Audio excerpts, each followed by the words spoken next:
Mehandipur Balaji temple. Mehandipur Balaji temple Mehandipur Balaji Rajasthan में बना एक पावन मंदिर है जो पूरे इंडिया में फेमस है। भूत भगाने के लिए इस मंदिर में हनुमान जी की पूजा की जाती है और ऐसा कहा जाता है कि कोई भी इंसान किसी इविल स्पिरिट या भूत पिशाच से पोजेस हो जाए तो उसे ठीक होने के लिए मेहंदीपुर बालाजी मंदिर ले जाना चाहिए। मगर तब क्या होगा जब बालाजी के आसपास भटक रही आत्मा ही किसी इंसान को अपना शिकार बना ले। अर्शी एक डॉक्यूमेंट्री फिल्म मेकर थी जो न जाने कितने वक्त से अलग अलग प्रोड्यूसर्स को कांटेक्ट करके उनसे काम मांगने की कोशिश कर रही थी, मगर छोटे मोटे काम के अलावा अर्शी को कोई काम नहीं मिल पा रहा था। तभी उसके एक दोस्त ने उसे बताया कि एक प्रोड्यूसर को अर्शी का काम बहुत अच्छा लगा है और वो एक बहुत बड़ा प्रोजेक्ट अर्शी से कराना चाहता है। ये सुनकर अर्शी की आंखें खिल उठी। उसे लग रहा था कि शायद वह जो ब्रेक इतनी बुरी तरह से ढूंढ रही थी वो अब उसे मिल जाएगा। वो अगले ही दिन उस प्रोड्यूसर से मिलने चली गई। उस प्रोड्यूसर ने बिना कुछ ज्यादा देखे और पूछे अर्शी को वो प्रोजेक्ट दे दिया। अर्शी बहुत खुश हुई थी क्योंकि उसे उस काम के अच्छे खासे पैसे भी मिल रहे थे। उस प्रोड्यूसर ने अर्शी को बताया कि उसे मेहंदीपुर बालाजी जाकर एक रियल डॉक्यूमेंट्री शूट करनी होगी। इस काम के लिए उस प्रोड्यूसर ने अर्शी को 10 दिन का टाइम दिया और उसके साथ 5 लोगों की टीम भी दी। उस प्रोड्यूसर ने अर्शी को एक राजन नाम के आदमी का नंबर भी दिया और कहा कि राजन वहां का लोकल मैनेजर रहेगा। अगले ही दिन अर्शी अपनी टीम और राजन के साथ मेहंदीपुर बालाजी मंदिर के लिए निकल गई। अर्शी मेहंदीपुर बालाजी मंदिर पहुंच गई थी, लेकिन मंदिर पहुंचते ही अर्शी को एक अलग ही सेंसेशन फील होने लगी। वह एक्साइटेड तो थी, मगर उसके साथ साथ उसे एक अजीब सी बेचैनी फील हो रही थी। अर्शी और उसकी टीम शूट शुरू करने से पहले मंदिर को अच्छे से देखना चाहते थे। जब अर्शी मंदिर एक्सप्लोर कर रही थी, अर्शी ने वहां ढेर सारी डिस्टर्बिंग चीजें देखी। आंगन में कुछ औरतें बैठकर अजीब सी हरकतें कर रही थीं। कोई औरत चिल्ला रही थी, कोई पागलों की तरह बस हंसे जा रही थी। उन्हीं में से एक औरत ने अर्शी की तरफ देखा और वह अचानक ही हंसते हंसते रुक गई और फूट फूट कर रोने लगी। अर्शी वहां से तुरंत आगे चली गई। चलते चलते अर्शी मंदिर के बीच में लगे पेड़ के पास आ गई। उसने देखा कि वहां एक बूढ़े बाबा बैठे ध्यान में लगे थे। अर्शी वहां से जा ही रही थी, पर तभी बाबा ने उसे आवाज लगाई। अर्शी एकदम से चौंक गए और वहीं रुक गए। उन बूढ़े बाबा ने आंखें खोली और अर्शी को घूर कर देखा। उन्होंने उससे कहा, बालाजी के मंदिर में कई चमत्कार भी होते हैं, लेकिन कई खौफनाक चीजें भी। ये कहते ही वह बाबा अजीब ढंग से हंसने लगते हैं। अर्शी के साथ मौजूद राजन उसे वहां से ले गए। राजन ने अर्शी को बताया कि अगर कोई उसका नाम पुकारे तो पलटकर नहीं देखना।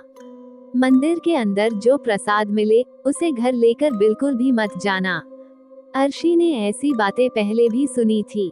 उसकी माँ उसे बताया करती थी कि बालाजी मंदिर में भगवान की बहुत ही ताकतवर शक्ति है जो लोगों को शैतानी काली शक्तियों से बचाती है। लेकिन अगर किसी इंसान ने बालाजी मंदिर के नियम तोड़े तो वो काली शक्तियाँ उस इंसान को हमेशा हमेशा के लिए जकड़ लेती हैं। इसके बाद अर्शी मंदिर में दर्शन करने गए और पंडित जी ने उसे प्रसाद भी दिया।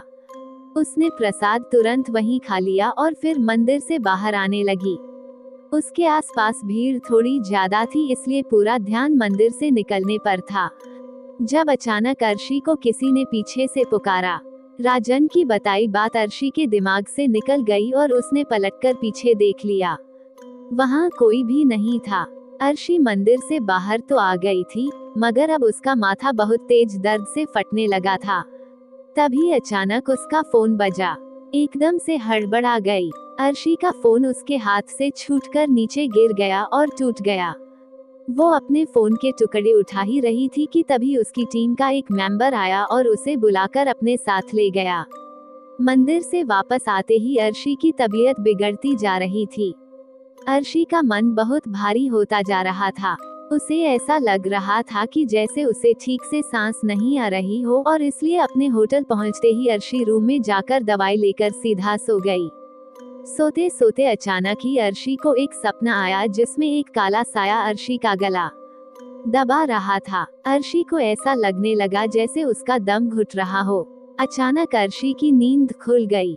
वो पसीने में लथपथ हौंफते हुए उठी और बाथरूम में जाकर अपने मुंह पर छींटे मारने लगी।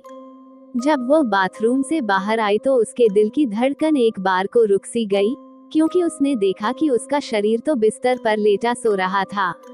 उसे कुछ समझ नहीं आया कि आखिर उसके साथ यह क्या हो रहा था।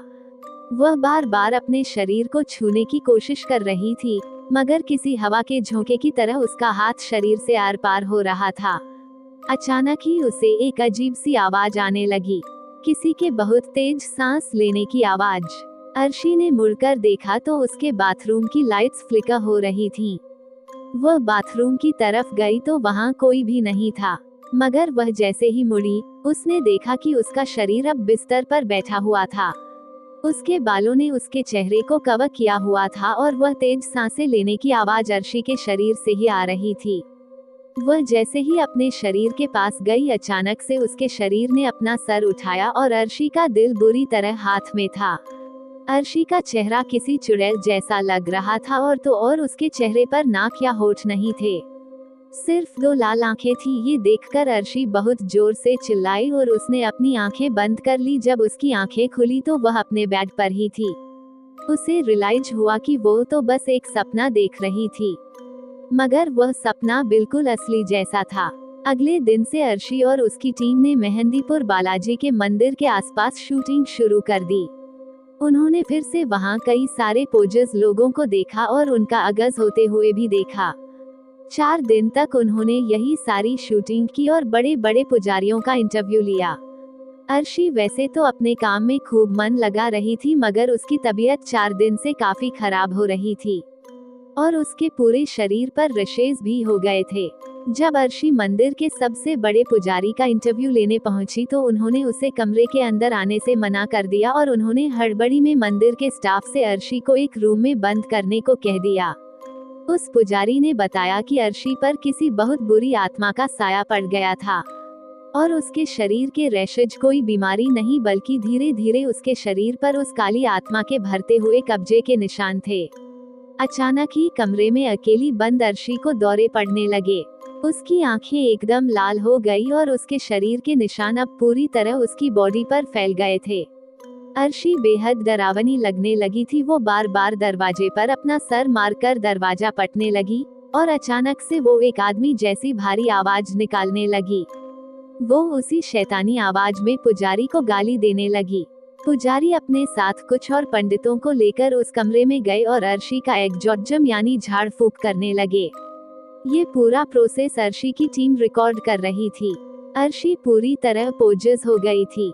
वह बार बार अपना सर जमीन पर पटक रही थी। अचानक ही अर्शी बिल्कुल कंट्रोल से बाहर हो गई। पहले तो उसने अपनी टीम के कैमरे लिए और वो जमीन पर पटक कर तोड़ दी और फिर उसने वहां मौजूद एक पुजारी का गला पकड़ लिया और उसे हवा में उठा लिया, लेकिन बड़े पुजारी ने फौरन ही उस पर लाल मिर्च डाली।